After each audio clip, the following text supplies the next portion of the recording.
Yeah, what up, man? Base Boxing Basement Triple B. I hope you guys enjoyed the weekend's boxing and went on the live. Please hit the like. Obviously, it's furry.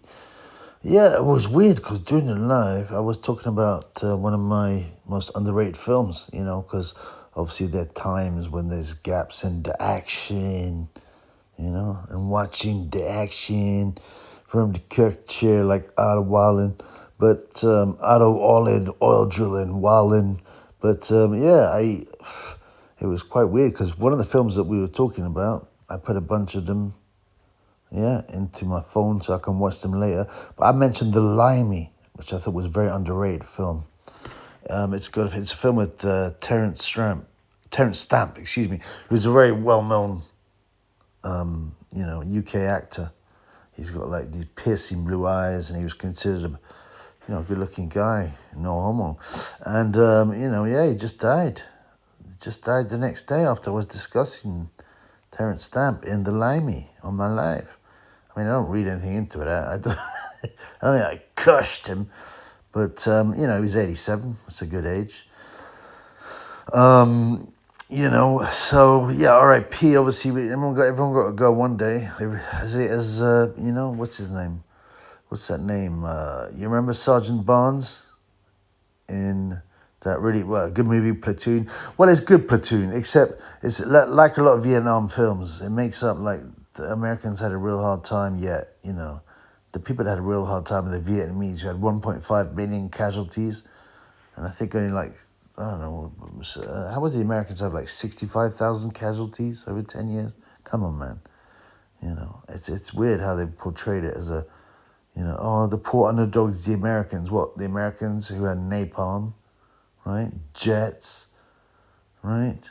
Agent Orange and all the weaponry. And what, they're the underdogs in the film? It's a joke, isn't it? The other thing about Platoon and other films about Vietnam, and there was a bunch of decent ones that came out around the same time, right?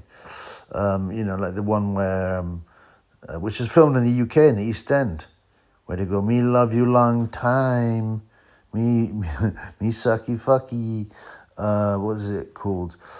Let me remember what it was called. Sorry, it was called Full Metal Jacket. And half the film is the training, which is real good. And there's a fat guy in it. He ends up shooting the sergeant who's too tough on him. And then they go to Vietnam. And the Vietnam bits were filmed in East London, weirdly.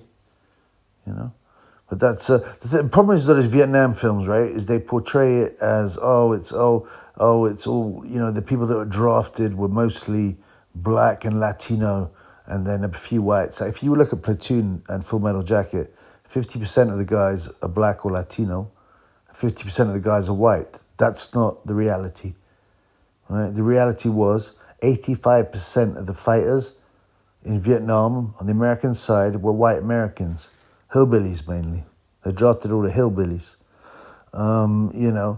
That's another Hollywood agenda misrepresentation.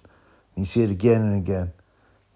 85% white population reflected exactly the white population of the United States at the time. So all this, they're sending the minorities to fight America's wars against poor Vietnamese, and no Viet Cong ever called me the N-word and all that.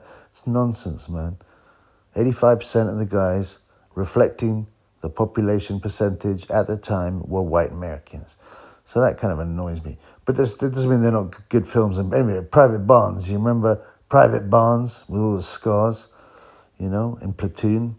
That's a good film, some great acting. His nemesis is Willem Dafoe, who's supposedly the nice guy.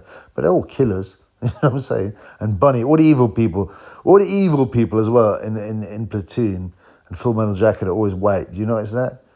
Yeah, Bunny, Sergeant Barnes, are all evil. And all the black guys going, what happened today was really terrible. Whereas the white guys at Bunny are laughing about it. It's another agenda push. I mean, if you don't see that, then you're blind to the truth. But yeah, the Sergeant Barnes, and there's, I think his name is O'Reilly, who's the coward in the film. But it's quite funny because there's one scene where the kind of lieutenant comes in. He goes, hey, guys, hey, were you playing cards or whatever? He goes, yeah. You go, well, yeah, LT, want to join in? He's like, no, man. He goes, I don't want to be raped by you guys. He goes, why is that, LT? What are you saving up to be, Jewish? Anyway, and obviously the guy is Jewish, so it's kind of, yeah, so, what's his name? I got to find his name. I think it's O'Reilly. Nope, I got it wrong. It's not O'Reilly. It's not O'Reilly at all. It's Sergeant Red O'Neill. Yo, what's O'Neill got? His tongue up the lieutenant's ass. Yeah, and he's a bit of a coward in it. You know, he pulls a dead body on him to hide. But, you know, that's a sensible thing, man, rather than being killed. But, yeah, anyway, O'Reilly's like, I got a real bad feeling about this, man. Hey, you know what? He calls Sergeant Barnes by his first name, you know, which you don't do, because they're kind of pally, right? He's got a real bad feeling about this, man. I got a real bad feeling.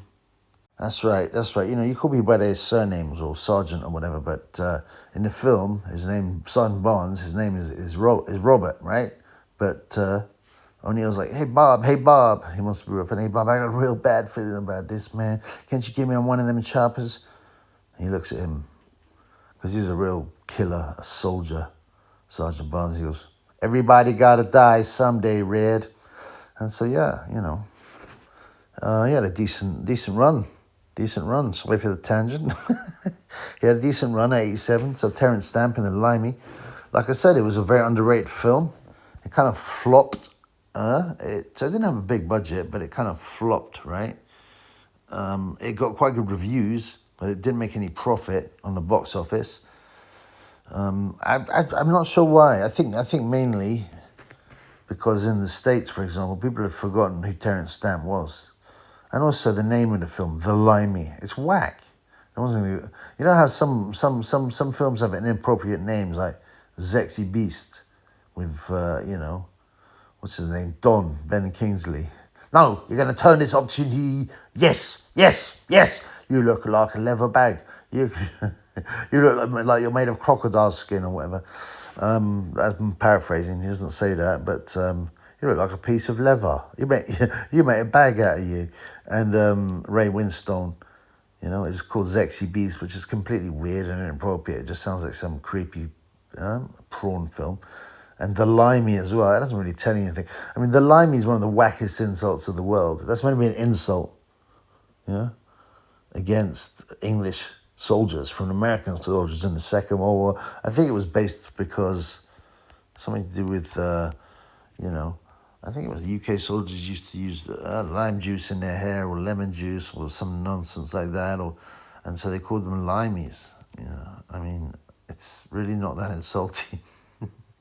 And it's so old school, you know. Imagine an American, hey, you're just a fucking limey. I'd be like, really? Is that the best we could do? You're a fucking septic. You're a septic tank. He goes, what does that mean, dude?